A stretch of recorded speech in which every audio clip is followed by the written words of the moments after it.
Gusto mo ba ng adventure na hindi ka naman maiiyak sa pagod pero maiiyak ka sa ganda? Welcome sa Tinipak River, Tanay Rizal. Kung naghahanap ka ng sign para mag-nature trip, eto na yon. Huwag mo nang i-deny.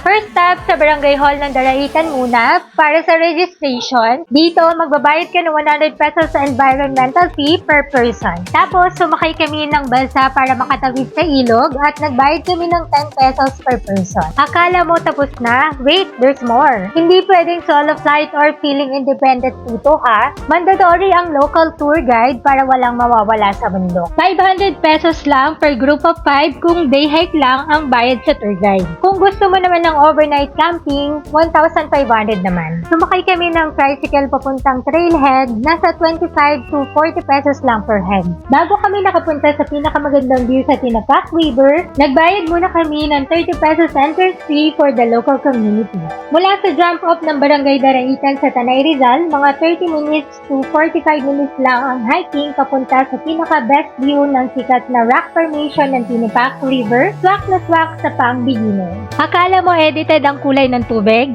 Hindi, totoo yan. Isa sa mga ipinagmamalaki ng Tanay Rizal, ang Tinipak River. At ayun na nga, pagkatapos ng halos 45 minutes of hiking, sa wakas narating na namin ang sikat na Tinipak River. Grabe, pagdating pa lang namin, literal na napahinto kami sa ganda ng view. Sulit na sulit agad ang pagod. Sobrang linaw ng tubig at halagang ma-amaze ka sa napakagandang turquoise water nito. Hindi lang yan, napapalibutan pa ito ng naglalaki ang puting limestone rock formations na talagang nagbibigay ng kakaibang ganda sa lugar. Para kang nasa isang hidden paradise na ilang oras lang ang layo mula sa Metro Manila. FYI lang, pwede kayo magdala ng sariling drone sa Tinipak River. At dahil bawal maligo sa mga parte ng ilog na malakas ang agos, safety first tayo. Kaya dito na lang kami sa may bungad nag-enjoy at nag-swimming. Kung bitin ka pa sa adventure, pwede mo di itry ang Tinipak Cave. 70 pesos lang ang entrance. Pero best, madilim dun. Mas madilim pa sa future mo kung hindi ka magre-rent ng headlamp for 50 pesos. Kaso, nung pumunta kami dyan, hindi na kami nakapag-caving dahil sarado ang cave. At pagkatapos ng hiking at paglangoy, kung gusto nyo naman maligo bago umuwi, may mga shower naman sa area na 30 pesos per person. Kaya kung naghahanap ka ng weekend adventure na may hiking, swimming at mga tanawing perfect sa photos at videos, siguradong dapat mong isama ang Tinapak River sa travel bucket list mo.